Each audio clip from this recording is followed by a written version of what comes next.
BJP अध्यक्ष JP Nadda आज झारखंड के दौरे पर रहेंगे। जेपी नड्डा आज करेंगे जनसभा और रोड शो। देवघर में 3 चुनावी सभा और रोड शो करेंगे। ये बड़ी जानकारी। आखिरी चरण के चुनाव के लिए पूरी ताकत झोंके हुए तमाम दिग्गज नजर आ रहे हैं। इस बीच देवघर में 3 चुनावी सभा करेंगे बीजेपी के राष्ट्रीय अध्यक्ष जेपी नड्डा। रोड शो का भी कार्यक्रम उनका रहेगा। झारखंड के दौरे पर रहेंगे। झारखंड में करेंगे ताबड़तोड़ चुनाव प्रचार। आज झारखंड के दौरे पर रहेंगे जेपी नड्डा। ये बड़ी खबर है इस वक्त की। देवघर में उनकी 3 जनसभाएं होने वाली हैं। यहां न सिर्फ जनसभाएं बल्कि रोड शो भी करते हुए नजर आएंगे जेपी नड्डा। झारखंड में पहुंच रहे हैं जेपी नड्डा यहां प्रचार करते हुए नजर आएंगे। पार्टी की जीत को सुनिश्चित करते नजर आएंगे। जनसभा और रोड शो का कार्यक्रम उनका रहने वाला है। जेपी नड्डा आज जनसभा करेंगे।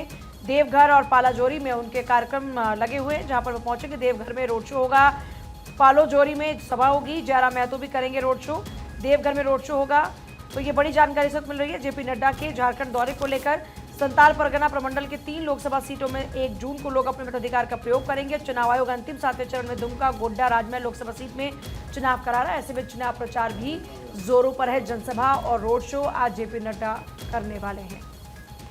देवघर में उनकी मौजूदगी रहेगी और देवघर से निशिकांत दुबे एक बार फिर से चुनावी मैदान में है। गोड्डा लोकसभा क्षेत्र है।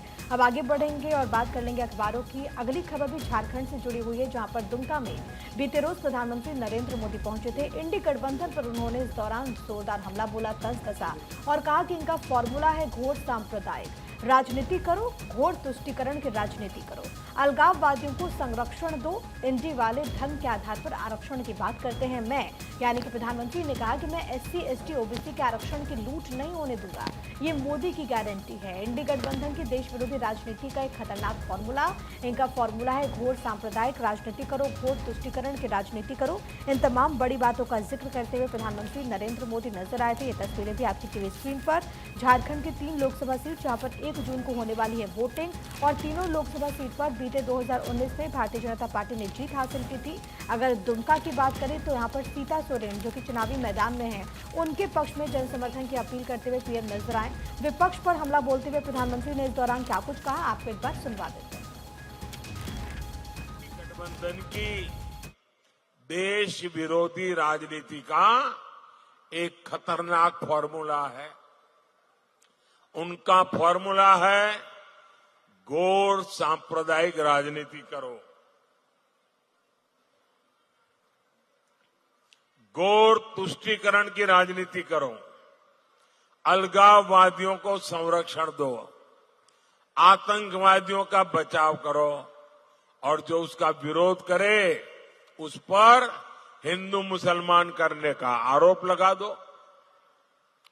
इंडी जमात वाले धर्म के आधार पर मुसलमानों को आरक्षण देते हैं और मैं इंडी गठबंधन वालों को कहता हूं कि जब तक मोदी जिंदा है, आप आदिवासियों का, दलितों का, पिछड़ों का, अति पिछड़ों का आरक्षण छीन करके मुसलमानों को वोट जिहाद करने वालों को नहीं दे सकते हैं। ये मैं आपको साफ कहता हूं। और जब मैं इनके इस घोर सांप्रदायिक नकाब को उतार देता हूं, इनकी ये आदिवासी विरोधी हरकतों को उजागर करता हूं, दलित विरोधी उनकी हरकतों को उजागर करता हूं, तो इनको न रात को नींद नहीं आती है। अनाप शनाप भाषा बोलते हैं। ये कहते हैं मोदी हिंदू मुसलमान कर रहा है। तो दुमका में पीएम नरेंद्र मोदी ने जमकर विपक्ष पर निशाना साधा और जेएमएम और कांग्रेस झारखंड को लूट रही है। कांग्रेस ने गरीबों के पैसे लूटे, विपक्ष वाले घोटाले का मौका खोज रहे हैं और संविधान का अपमान कर रही है कांग्रेस। तो यहां पर पीएम नरेंद्र मोदी ने जमकर विपक्ष पर निशाना साधा है। विपक्ष घोटाले का मौका ढूंढ रही है, संविधान का अपमान कर रही है कांग्रेस। तो देखिए, बीते दिन दुमका में मौजूद थे प्रधानमंत्री नरेंद्र मोदी। दरअसल दुमका में चुनाव होने हैं और ऐसे में सातवें फेज को लेकर लगातार अब जो बीजेपी के तमाम दिग्गज अलग अलग राज्यों में पहुंच रहे हैं। बीते दिन पीएम नरेंद्र मोदी झारखंड, उसके बाद फिर बंगाल में पहुंचे, लेकिन झारखंड के दुमका में जनसभा को संबोधित करते हुए क्या कुछ उन्होंने कहा, सुनिए। जेएमएम वालों ने आपकी थाली का राशन लूट लिया है उनको शर्म नहीं आई। ये लोग घर में पानी पहुंचाने के लिए जल जीवन मिशन, अरे गरीब से गरीब आदमी की गर्मी के दिनों में घर के बाहर एक मटका रखता है, पानी भरता है, आने जाने व्यक्ति को वहीं पीने का पानी मिल जाए। पंछियों के लिए भी छोटे से बर्तन में पानी रखता है ताकि पानी मिल जाए। मैंने हर घर में पानी पहुंचाने का काम चलाया, इन्होंने उसमें भी भ्रष्टाचार किया। तो किस तरीके से प्रधानमंत्री नरेंद्र मोदी विपक्ष पर हमला बोलते हुए नजर आ रहे थे। तो वहीं बंगाल दौरे पर प्रधानमंत्री मोदी सुभाष चंद्र बोस को नमन, पीएम ने सुभाष चंद्र बोस को श्रद्धांजलि अर्पित की, श्रद्धांजलि दी और फिर पीएम ने रोड शो भी किया। आपको बता दें क्योंकि प्रधानमंत्री नरेंद्र मोदी कोलकाता में मौजूद और ऐसे में उन्होंने सुभाष चंद्र बोस की प्रतिमा पर पुष्पांजलि अर्पित की और फिर रोड शो किया। उस वक्त की तस्वीरें हम आपको दिखा भी रहे हैं। आखिरी दौर का चरण है, 7वां चरण 1 जून को, जिसको लेकर लगातार प्रधानमंत्री नरेंद्र मोदी पसीना बहा रहे हैं, जमकर मेहनत कर रहे हैं, जनता को साधने की कोशिश कर रहे हैं और इसी कड़ी में एक के बाद एक तमाम राज्यों के दौरे प्रधानमंत्री करते हुए नजर आ रहे हैं। देखिए, बंगाल दौरे पर पीएम मोदी और जब कल वो रोड शो कर रहे थे तो किस तरीके से भारी संख्या में लोग इस रोड शो में भी नजर आए। लेकिन उससे पहले सुभाष चंद्र बोस को नमन प्रधानमंत्री नरेंद्र मोदी ने किया, श्रद्धांजलि उनकी तरफ से अर्पित की गई और उसके बाद जनता के बीच प्रधानमंत्री गए। प्रधानमंत्री को लेकर जो क्रेज हमेशा से हम देखते हैं आम जनमानस में, वो एक बार फिर से नजर आया। आप देख सकते हैं किस तरीके से लोग अपने घरों की बालकनी में खड़े होकर, घरों की छतों पर खड़े होकर, सड़कों के दोनों तरफ खड़े होकर प्रधानमंत्री का इंतजार कर रहे थे और सभी के हाथ में फ़ोन था जो प्रधानमंत्री की तस्वीरों को अपने फ़ोन में कैद करने की कोशिश कर रहे थे। इसके अलावा जोर जोर से वहां पर नारेबाजी भी की जा रही थी। तो देखिए, पीएम मोदी का बंगाल दौरा और आप लगातार देख रहे हैं कि बंगाल में मजबूती के साथ बीजेपी अपने पैर जमाए बैठी है। लगातार आप देख रहे हैं कि तमाम दिग्गज चुनाव प्रचार करने पहुंचते हैं और पीएम मोदी इस बार जब पहुंचे कोलकाता में तो अपनी पार्टी का दम दिखाया, रोड शो कर जनता से आशीर्वाद दिया। सुकांत मजूमदार और शुभेंदु अधिकारी भी इस दौरान में उनके साथ मौजूद रहे।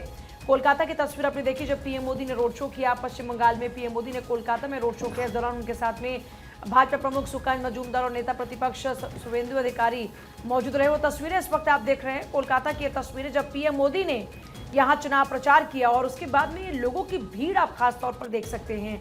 बंगाल की जनता जो सड़कों पर थी उसे देख पीएम मोदी गदगद नजर आई। ये तस्वीरें इस वक्त आप देख रहे हैं जहाँ पर अब चाहे सुकांत मजूमदार की बात हो, शुभेंदु अधिकारी की बात हो, दोनों ही मौजूद हैं। कमल का निशान थामे पीएम मोदी के साथ नजर आ रहे हैं। पीएम मोदी भी बेहद खुश नजर आ रहे हैं जिस तरीके से वहां पर कोलकाता की जनता सड़कों पर आई। पीएम मोदी को देखने के लिए लोगों का हुजूम वहां पर मौजूद था।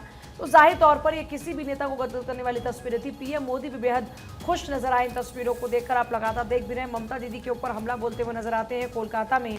और अब कोलकाता में आपको याद होगा कई हमले पीएम मोदी की ओर से किए गए, लेकिन इस बार जब रोड शो निकला तो इस भीड़ को देखकर पीएम मोदी बेहद खुश नजर आए और लोगों का भी हुजूम यहाँ पर था। देखिए, पीएम मोदी के आगमन को लेकर लोग बेहद उत्साहित नजर आ रहे थे, सड़कों पर उतरे हुए नजर आ रहे थे। और यहाँ पर आप देखिए पीएम मोदी की झलक पाने के लिए लोग बेताब नजर आए। यहाँ पर भारी भीड़ खास तौर पर नजर आई।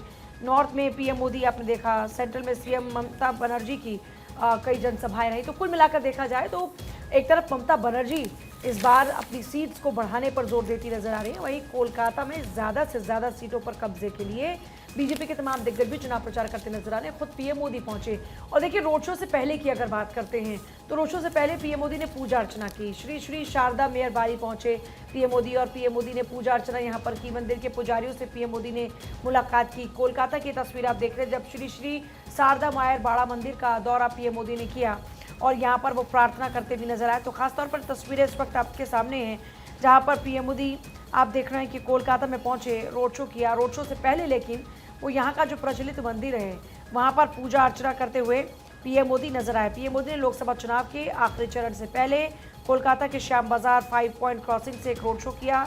भाजपा उम्मीदवार तापस रॉय के समर्थन में रोड शो शिमला स्ट्रीट पर समाप्त हुआ। स्वामी विवेकानंद का पैतृक निवास है ये और कार्यक्रम से पहले पीएम मोदी ने बाग बाजार स्थित मां शारदा के आवास पर पहुंचकर यहां पर उन्हें श्रद्धांजलि भी दी और उन्होंने श्याम बाजार 5 पॉइंट क्रॉसिंग पर नेताजी सुभाष चंद्र बोस की प्रतिमा पर भी उन्हें श्रद्धांजलि अर्पित की। लेकिन उससे पहले की एक तस्वीर आप देख रहे हैं जहां श्री श्री शारदा मेयर जो मंदिर है वहां पर उन्होंने पूजा अर्चना की। देखिए किस तरीके से मत्था टेकते हुए नजर आ रहे हैं, भगवान से जीत का आशीर्वाद मांगा। और दूसरा यहाँ पर जो देखिए पुजारी थे उन सभी से भी मुलाकात की। तो ये तस्वीरें खास तौर पर आप वहां से देख रहे हैं। श्री श्री शारदा मेयर बाड़ी पहुंचे पीएम मोदी, यहाँ पर जो पुजारी मौजूद थे उनके साथ में देखिए मुलाकात करते हुए नजर आ रहे हैं, उनके साथ बातचीत करते नजर आ रहे हैं और फिर अपने अगले जो उनका प्रचार रहा उसकी ओर रवाना हो गए।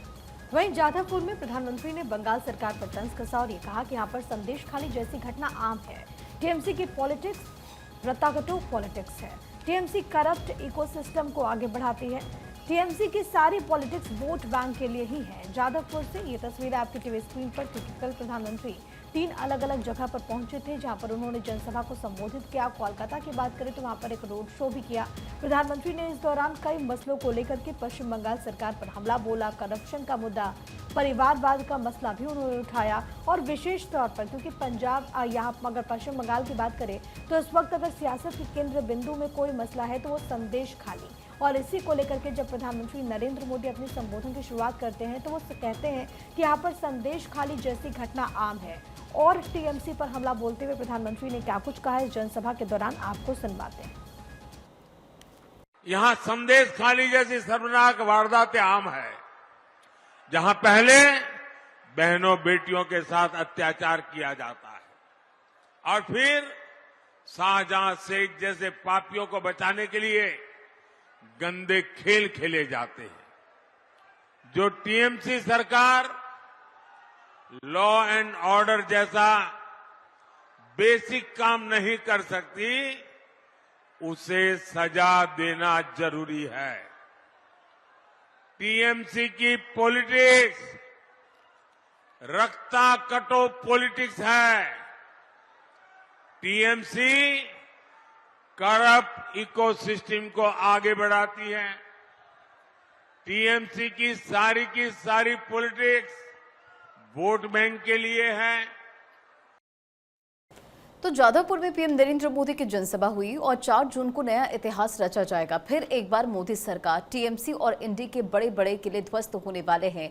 4 जून को बंगाल में कमल खिलने जा रहा है। ये तमाम बातें पीएम नरेंद्र मोदी ने की है और जनसभा को संबोधित करते हुए उपलब्धियां गिनाने के साथ साथ विपक्ष पर निशाना साधा। और क्या कुछ उन्होंने कहा है, सुनिए।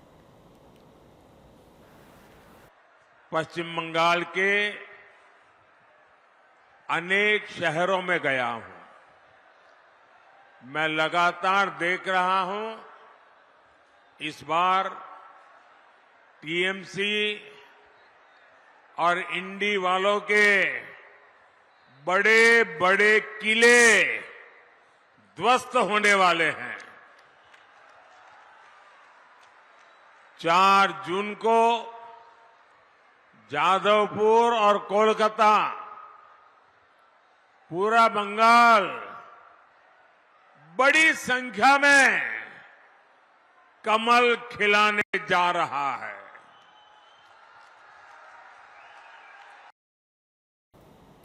तो वहीं बारासात में पीएम मोदी ने रोड शो किया। पार्टी उम्मीदवार के समर्थन में जमकर यहां पर प्रचार किया। रोड शो में लोगों की भारी भीड़ भी नजर आई। बारासात जो कि उत्तर 24 परगना में, वहां पर प्रधानमंत्री नरेंद्र मोदी ने रोड शो किया और उस दौरान की तस्वीरें आपको दिखा रहे हैं। लगातार बात अगर पश्चिम बंगाल की करें तो जमकर वहां पर मेहनत खुद प्रधानमंत्री नरेंद्र मोदी करते हुए नजर आए। और देखिए, क्योंकि पश्चिम बंगाल में जब 2019 का लोकसभा चुनाव था तो भारतीय जनता पार्टी को बहुत अच्छा रिस्पांस मिला, बहुत सारी सीटें खाते में गई बीजेपी की और कड़ी टक्कर हुई थी उस वक्त टीएमसी और बीजेपी के बीच। और उसके बाद जब विधानसभा चुनाव हुआ तो ये भारतीय जनता पार्टी मान के चाह रही थी कि उसको अच्छा खासा रिस्पांस मिलेगा और कहीं ना कहीं बीजेपी की सरकार पश्चिम बंगाल में बन सकते हैं। लेकिन हुआ क्या, टीएमसी की सरकार बनी, ममता बनर्जी पर फिर से सत्ता में आई, जिसके बाद बीजेपी को ये लगा कि ज्यादा मेहनत करने की जरूरत है पश्चिम बंगाल में और इसीलिए एक के बाद एक तमाम रोड शो किए गए, रैलियां की गई पश्चिम बंगाल की जनता को साधने के लिए। वहां के जो मुद्दे हैं उन पर बात की गई, खास तौर पर महिलाओं को लेकर और जिस तरीके से संदेश खाली में महिलाओं को प्रताड़ित किया गया उस मुद्दे को उठाया गया। क्योंकि ममता बनर्जी कहती हैं कि महिला माटी और मानुष की बात वो करती हैं और इसीलिए बीजेपी ने इस मुद्दे को उठाया कि जिन महिलाओं की बात ममता बनर्जी करती है, जिस राज्य की मुख्यमंत्री खुद एक महिला हो, अगर वहां पर महिलाओं के साथ इस तरह का बर्ताव किया जाता हो, इस तरीके से उनको प्रताड़ित किया जाता हो, तो समझा जा सकता है कि राज्य में बाकी महिलाओं की क्या स्थिति होगी। इसके अलावा आप देखिए, क्योंकि जब बात पश्चिम बंगाल की आती है तो कानून व्यवस्था को लेकर तमाम सवाल खड़े होते हैं। कोई भी ऐसा चुनाव नहीं होता, चाहे वो पंचायत का चुनाव हो, चाहे वो विधानसभा का हो, लोकसभा का हो, या कोई धार्मिक जुलूस वहां पर निकला है तो उस पर पत्थरबाजी ना हो, उपद्रव उसमें ना हो। ये तमाम मुद्दे हैं जिनको लगातार प्रधानमंत्री नरेंद्र मोदी मंच से कह रहे हैं, उठा रहे हैं और जनता से ये अपील करते हुए कि जो बीजेपी के कैंडिडेट हैं उनको वोट कीजिए।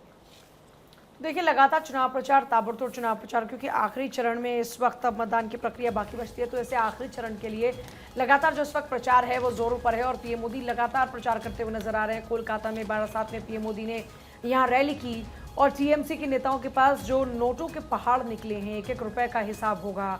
अब तक लगभग 17,000 करोड़ रुपए मैं उन लोगों को लौटा चुका हूं जिनसे पैसा लूटा गया था। बंगाल में भी आपका लूटा हुआ धन आपको वापस मिले, उनके लिए मैं पूरी कोशिश कर रहा हूं। बारासात उत्तर 24 परगना में पीएम मोदी ने रैली को संबोधित करते हुए कहा कि टीएमसी के नेताओं के पास में नोटों का पहाड़ मिल रहा है, एक एक रुपए का हिसाब होगा। अब तक लगभग 17,000 करोड़ रुपए मैं उन लोगों को लौटा चुका हूं जिनसे पैसा लूटा गया था। बंगाल में आपका लूटा हुआ धन आपको वापस मिले, उसके लिए मैं पूरी कोशिश कर रहा हूं। और पीएम मोदी के पिछले कुछ लगातार चुनाव प्रचार में आप अगर बयानों को देखें तो वो लगातार ये बातें कहते हुए नजर आ रहे हैं कि इस पर जो कानूनी दावपेच है उस पर भी हम लगातार काम कर रहे हैं और जो आपका पैसा है वो आपको वापस मिलेगा। ये संदेश बार बार पीएम मोदी लोगों के बीच में पहुंचाते हुए नजर आ रहे हैं। जब एक बार फिर से यहाँ पहुंचे तो करप्शन की बात की, पैसों के पहाड़ का जिक्र किया और आपको वापस लौटा दूंगा, इस बात का जिक्र कर लोगों को ये भरोसा दिलाने की कोशिश वो कर रहे हैं कि आपका पैसा आपकी जेब में होगा। जरा सुनिए एक बार। टीएमसी के नेताओं के पास भी ये जो नोटों के पहाड़ निकले हैं, एक एक रुपये का हिसाब होगा। जिसका लूटा है उसको वापस कैसे मिले, इसके लिए मैं कानूनी रास्ते बना रहा हूं। अब तक लगभग 17,000 करोड़ रुपया, आंकड़ा याद रखेंगे, जो लोगों से लूटा गया था, ऐसे 17,000 करोड़ रुपया उन लोगों को मैं वापस दे चुका हूं, लौटा चुका हूं। बंगाल में भी आपका लूटा हुआ धन आपको वापस मिले, मैं उसके लिए पूरी कोशिश कर रहा हूं। और चुनावी दौर में अमित शाह भी लगातार बैक टू बैक अलग अलग राज्यों का दौरा कर रहे हैं। बीते रोज वो ओडिशा के जगपुरी पहुंचे, जहां पर उन्होंने एक रैली को संबोधित किया। उन्होंने ओडिशा में 25 साल से नवीन बाबू मुख्यमंत्री हैं, इसका जिक्र किया और ये कहा कि आज भी यहां से पलायन नहीं रुका। एक बार भाजपा की सरकार बना दीजिए, 5 साल में ही हर ओडिया युवा को यहीं पर रोजगार मिले, ऐसा ओडिशा हम बनाएंगे। जगपुरी में केंद्रीय गृह मंत्री जब पहुंचे थे तो यहाँ पर उनके निशाने पर प्रदेश की बीजेडी सरकार भी थी, क्योंकि 29 सीट है यहाँ पर लोकसभा की, लेकिन इसी के साथ विधानसभा की 147 सीटों पर भी यहाँ पर चुनाव हो रहा है। और इसी वजह से जब भी कोई बीजेपी का बड़ा नेता पहुंचता है तो यहाँ पर बीजेडी यानी बीजू जनता दल पर नवीन पटनायक पर भी हमलावर रहता है। गृह मंत्री अमित शाह ने इस दौरान बीजेडी को लेकर के, ओडिशा को लेकर के क्या कुछ कहा, आपको सुनवा देते हैं। आप यहां पर ओडिशा में 25 साल से नवीन बाबू मुख्यमंत्री है, मगर ओडिशा में पलायन रुका है क्या? युवा आज भी मजदूरी के लिए देश भर में जाते हैं या नहीं जाते? मैं आपको वादा करता हूं, एक बार भारतीय जनता पार्टी की सरकार बनाइए, 5 ही साल में हर ओडिया युवान अपनी पत्नी और बूढ़े मां बाप के साथ यही उसको रोजगार मिले, ऐसा ओडिशा हम बनाएंगे। बढ़ते खबरों में आगे, नवीन पटनायक पर अमित शाह का तंज और मैं नवीन पटनायक से पूछना चाहता हूं कि नवीन बाबू रत्न भंडार की चाबी कौन छोड़ गया। आपने रत्न भंडार की डुप्लीकेट चाबी बनाई है क्या नहीं? रत्न भंडार में से जो माल निकला वो कहाँ गया? इसका हिसाब क्या है? दरअसल ओडिशा के जाजपुर में केंद्रीय गृह मंत्री अमित शाह जनसभा को संबोधित करते हुए इन तमाम बड़ी बातों का उन्होंने जिक्र किया और कहा कि नवीन बाबू रत्न भंडार की चाबी कौन छोड़ गया? उड़िया जनता को बताए, आपने रत्न भंडार की डुप्लीकेट चाबी बनाई या नहीं? रत्न भंडार में से जो माल निकला वो कहाँ गया? हिसाब मांगते नजर आए। साथ ही साथ उन्होंने कहा विश्व भर में महाप्रभु के भक्त हैं, दुनिया भर के लोगों ने महाप्रभु के लिए रत्न भंडार में जो समर्पित किया वो महाप्रभु के लिए है। इस पर हाथ डालने वालों को भाजपा नहीं छोड़ेगी। सुनिए।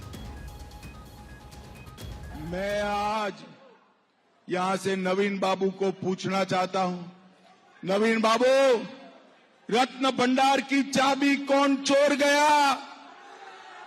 नवीन बाबू, ओडिया जनता को बताइए, रत्न भंडार की डुप्लीकेट चाबी आपने बनाई है या नहीं बनाई है? नवीन बाबू, आप ओडिया जनता को बताइए, रत्न भंडार उसके बाद खोला गया या नहीं खोला गया? और नवीन बाबू, रत्न भंडार में से जो माल निकला वो कहां गया, इसका हिसाब क्या है? तो नवीन पटनायक पर अमित शाह जमकर तंज कस रहे थे। तो उड़ीसा की रैली में अमित शाह का बड़ा दावा सामने आया। 4 जून के बाद नवीन पटनायक होंगे पूर्व सीएम। बीजेपी बनाएगी डबल इंजन की सरकार। अमित शाह की तरफ से यह दावा किया गया है कि उनकी सरकार बनने जा रही है और नवीन पटनायक राज्य की पूर्व सीएम हो जाएंगे। सुनिए और क्या कुछ उन्होंने कहा। भाइयों बहनों, ये नरेंद्र मोदी सरकार है ना, वो चावल वाली सरकार है। कैसी सरकार है? जोर से बोलो, कैसी है? और ये नवीन बाबू की सरकार जो है, ये झोले वाली सरकार है। मोदी जी चावल बेचते हैं, नवीन बाबू ऊपर अपना झोला लगाने का काम करते हैं।